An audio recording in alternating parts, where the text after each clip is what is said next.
Ready? Mm-hmm. Okay. It's hard to floss in the chair.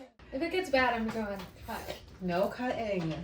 No cutting. That's why I brought my big sleeves. Romantic cutting. I brought the drama. Bring it.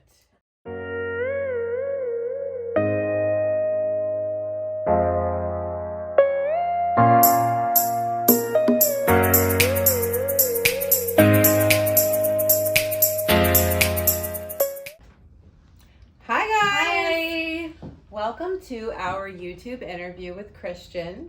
That's me. Hi. Yes, we're really excited about this. Christian is in the program now, and she's getting ready to graduate on Friday. On Friday. I can't believe it. So she's been here for a year now. A year. So this is an exciting time because I've had the opportunity to watch her grow into who God has called her to be. And it's my pleasure to Aww. see it. I not only is she just an amazing woman, she's a really great friend of mine. So I'm happy to interview her and introduce you all to her today. And make sure and like and subscribe to our channel so we can get our video out there to more people. It changes the algorithm on YouTube whenever you do like and subscribe. So please do that. And here's Christian. Hi. Excuse me. Coffee. Need more coffee. Yeah, this is her big mug.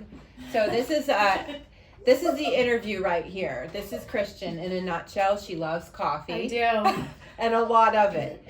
So, but in all honesty, Christian, why don't we talk about your biggest struggle and what brought you to the Father's Heart a year ago? Yeah, so for several years, more than it should have been, I've struggled with alcoholism. Mm-hmm.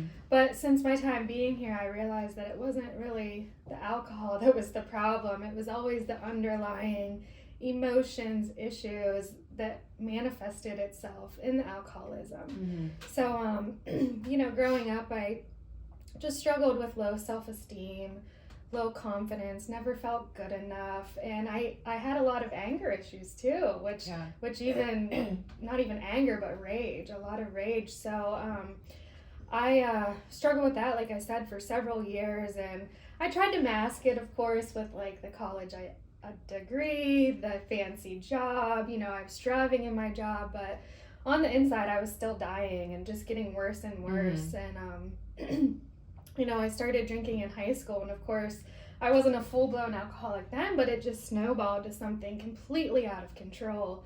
And then about in, I think 2018, I kind of came clean on the surface to my family, and they sent me to rehab, like a secular type rehab, the 30, 45 day kind of thing. Yeah. And, there I really learned what addiction was, but it really stopped there. Of course, at those secular places, they dealt with the symptom and, developed your coping skills, what triggers you, that kind of thing, but never really dealt with the underlying issues. Right. So, I thought I was putting my best foot forward and had some sort of badge of honor into going in those rehabs, but nothing really helped, and I was just in and out. And, finally, thank God, got to the end of my rope, and I had known about the Father's Heart from a woman who had done the program, and I learned about the Father's Heart in like 2019, and it's just so awesome how God works. I really believe that I met her by a divine appointment orchestrated by God himself, which is so crazy. And I kind of fought the conviction to come in for a couple years, and then finally last year, 2022 in January, decided, all right, I'm done, and I came in. Yeah. So we were talking yesterday, and this was really touching to me. There's a lot of different kind of alcoholics out there, but typically they either don't care if everyone knows, or they care to the point where they have to build their whole lives around covering up. So your alcoholism took you to a point of, because you are a perfectionist. A little bit. That's no lie, but because you are a perfectionist, it took you down that route where you spent just an enormous amount of time trying to cover up everything that you were doing, because you did have you did have the job, you did have the house, You did have everything, the car in the driveway, money, Mhm. you had whatever you wanted. But none of those things filled you up. And you built your life around covering up the fact that you had a problem.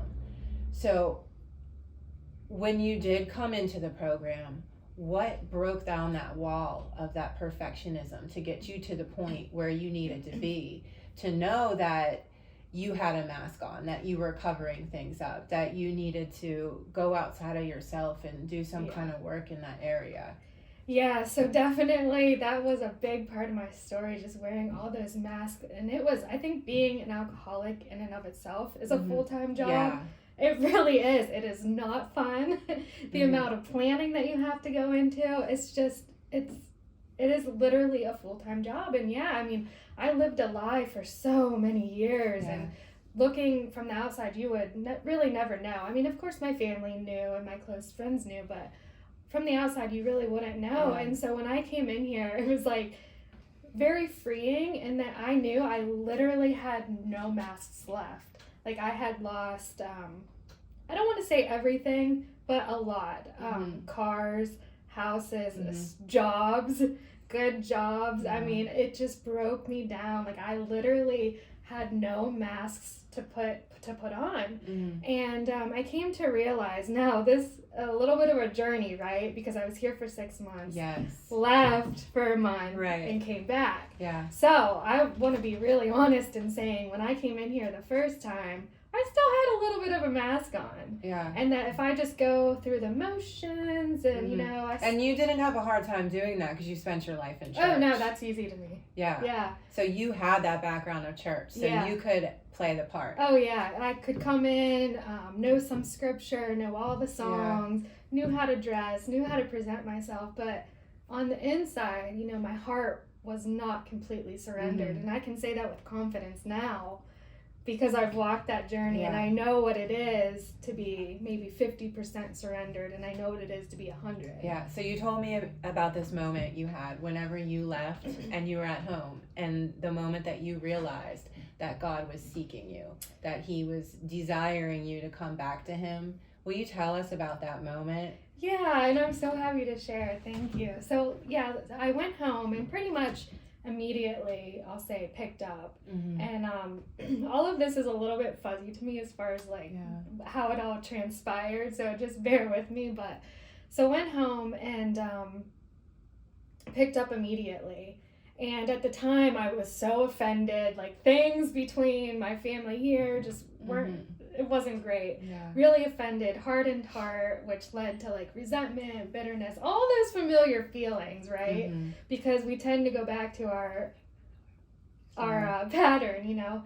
So, I was just, I went back to being very reclusive because that's how I was towards the end before I came to Father's Heart, and just kind of sat in my junk again. And I don't know why, but on one of those days, God told me to like look at this podcast, watch this podcast. And it sounds so lame, but I really believe that God will use he's creative, right? Yeah, he is. He will use whatever he can to reach us. Yes. And something in my heart, I don't even know what this dude said. He's a preacher, a really good preacher. And I don't know what exactly he said, but something in my heart changed. And I just felt like, I felt God still drawing me. Even after all of that, still drawing me. Still telling me how much he loved me. Still telling me that his grace is bigger than any sin I could commit. But I also felt like, man, I really blew it. Yeah.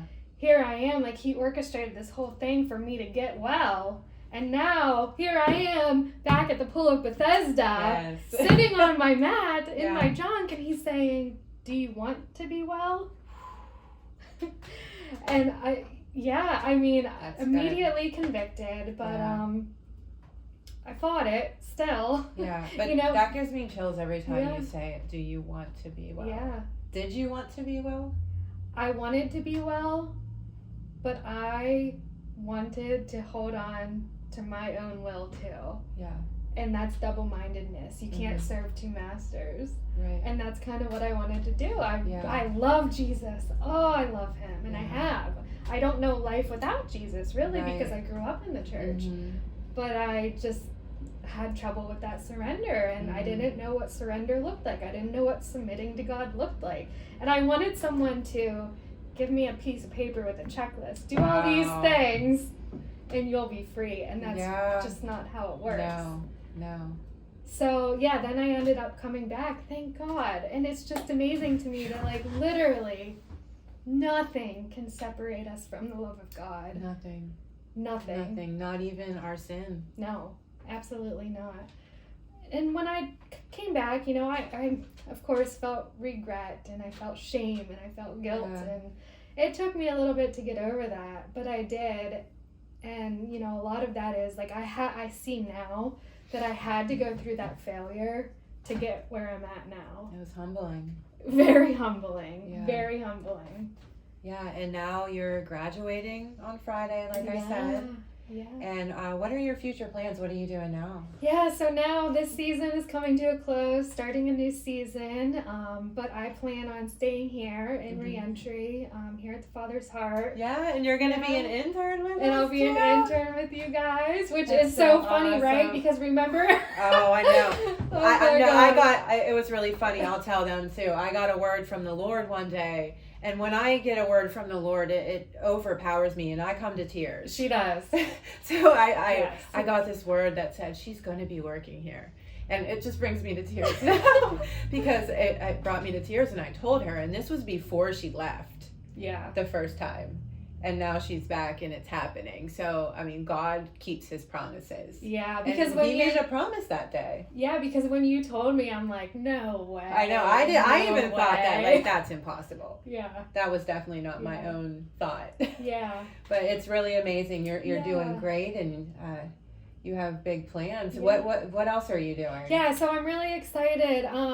I spent a ton of years in corporate America, all that kind of stuff, but now I see God opening new doors for me for like a new career path, and so that's really exciting, and it's also a little scary too, just because I am doing something that I've never done before as far as like really truly submitting, and I'm just excited to be walking that out. Right. Like not reading it in a book. You're not going to know what surrender and submitting to God and obedience is like from a book. And that's what I was always looking for. So now I'm really excited to actually be doing it. Yeah, there's a saying that if you do the same thing over and over again and expect different results, that's insanity.